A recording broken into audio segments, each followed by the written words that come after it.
These cops let themselves be exploited at that January 6th hearing today on Capitol Hill. There were no surprises. We've heard their stories plenty of times before. They've told everybody who would listen. Democrats are banking, though, that if these talking points come from them in uniform, it makes it harder for us to push back. After all, they're cops. We support law enforcement. But they're coming after Trump. They're coming after Trump supporters. And they're doing it, I believe, for all the wrong reasons. They've been armed again with talking points. There's something not right about this. We'll go through it in a moment, but this is not a police state, all right? It is okay for civilians to question law enforcement. We support law enforcement, but we are not subordinate to law enforcement. This is not a police state. So if you're a civilian, never served, you are entitled to ask these questions and voice your concerns. They want to silence you, and they're being rather vicious about it. Now, perhaps it makes it easier for me to raise these questions because, well, I've been to war. I saw it up close, the invasion of Iraq. I was there on September 11th, 2001, in the heart of it all. And I served 9 years on active duty in the United States military, about 12 in the reserves. So I feel totally confident raising questions about these 4 police officers, what they did, how they did it, but who gave them the acting lessons? No, because of all the chemical that my uniform had on.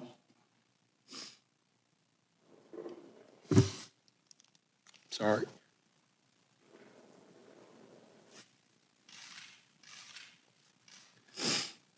I was carried back inside. What happened afterwards is much less vivid. One of the invaders approached me like he was going to try to get past me and head down the stairs. I was stunned by what I saw. So I have all kinds of questions about what happened on January 6th. None of them were even raised today. We just had all kinds of theater, drama like what you just saw, and a lot of lawmakers trying to ingratiate themselves, trying to suck up. And since when do cops get to make these kinds of determinations about what happened on January 6th? Listen to the terminology. The protesters began their transition from peaceful assembly into terrorism. Another woman who was part of the mob of terrorists laying siege to the Capitol of the United States. As we came close to the terrorists, our line was divided and we came under attack. Terrorists were breaking apart the metal fencing and bike racks into individual pieces. Terrorists were scaling the scaffolding on both our sides. It was clear the terrorists perceived themselves to be Christians. I saw the Christian flag directly to my front. Another read, "Jesus is my savior, Trump is my president."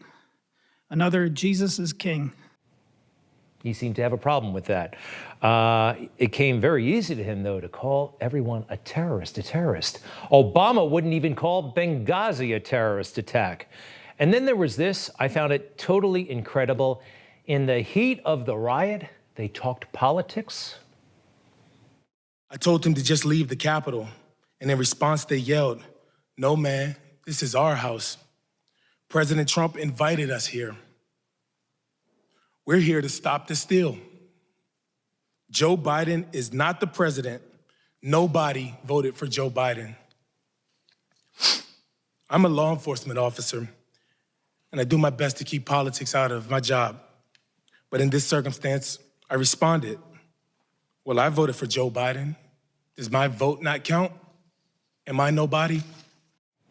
I don't know if I believe him. I don't think that conversation happened the way he just summarized.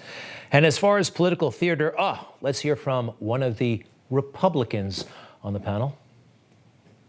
Officer Gunnell, when you think about that and share with us the vivid memory of the cruelty and the violence of the assault that day, and then you hear former President Trump say, quote, "It was a loving crowd.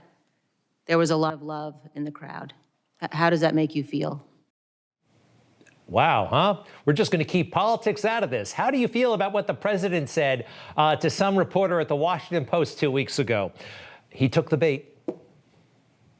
It's upsetting.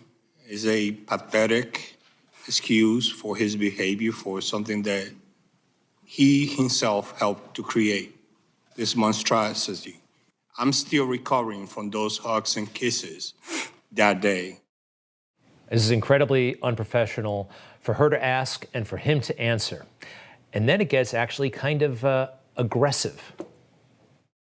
If that was hugs and kisses, then we should all go to his house and do the same thing to him. What's he talking about there? And what's he suggesting? You suggest something like that on social media, wow, you can get a visit from the Secret Service, depending upon who's president. Then there was this. There are many known organizations with ties to white supremacy who had a presence there. I know, like 3%ers, Oath Keepers, that kind of thing. And everyone I've ever,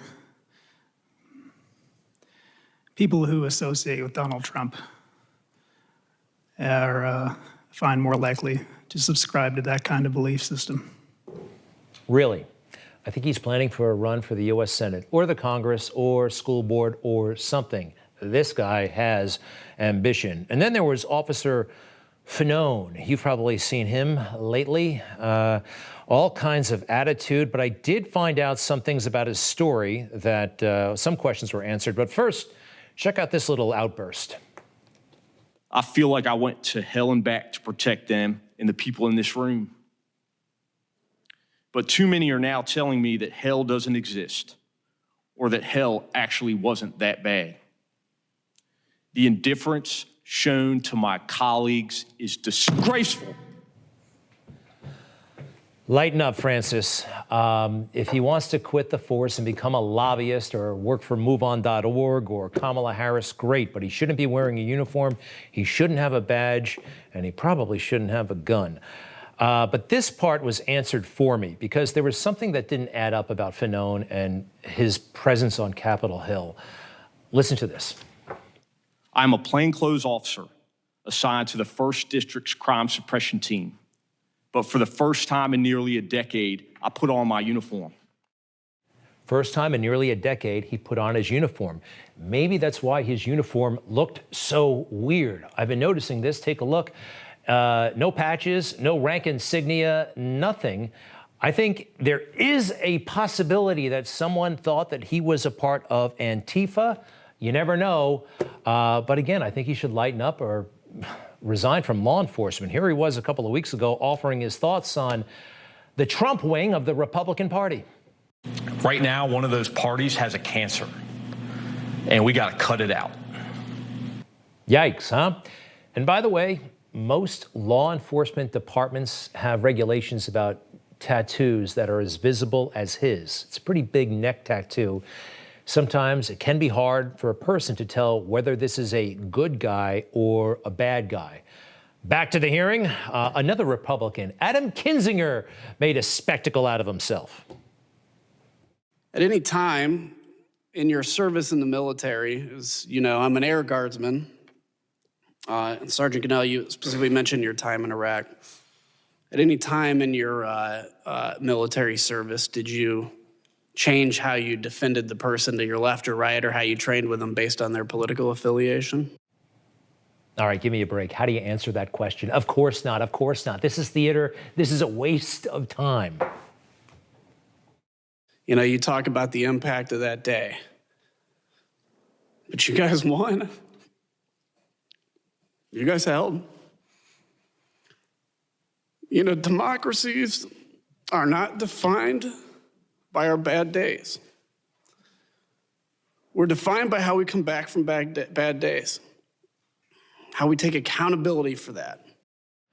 Does this emotionalism, phony emotionalism, work with anybody, his constituents? Give me a break. And oh, by the way, are we going to just pretend that they held the line? They didn't.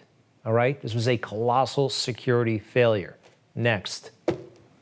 We got people right now in front of the Justice Department asking to release some of the very same people to be released, even though we are testifying about the trauma and the agony and everything that happened to us. It's pathetic, and they shouldn't be elected official anymore. You shouldn't be a cop anymore, all right? How can you work? How can you stay on Capitol Hill? You're calling lawmakers you disagree with in your personal time pathetic. This whole thing is pathetic. Oh, but what really takes the case? Adam Schiff got into this somehow. We deem elections illegitimate merely because they didn't go our way, rather than trying to do better the next time, and God help us. And if we're so driven by bigotry and hate that we attack our fellow citizens as traitors, if they're born in another country or they don't look like us,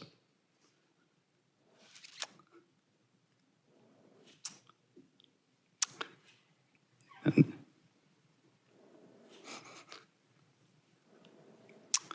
God help us. Another bad actor, huh? Oh, he did mention bigotry and hate, and that reminds me of Black Lives Matter. They've been at it for a year. Did you notice? They normalized violence, and it was glorified by Democrats, by corporate America. Amazon actually had a Black Lives Matter logo and arrangement on their homepage, possibly the most powerful and important homepage in the world. You know what wasn't talked about today? And I will, her, Ashley Babbitt. So many critical questions, they didn't even acknowledge her life or death. More on that when I come back. You just watched Newsmax TV, America's fastest growing cable news channel, now in more than 70 million homes. You can get Newsmax TV on your cable system or check your cable guide. And if your system doesn't carry Newsmax, call them, tell them you want Newsmax TV, because we're real news for real people.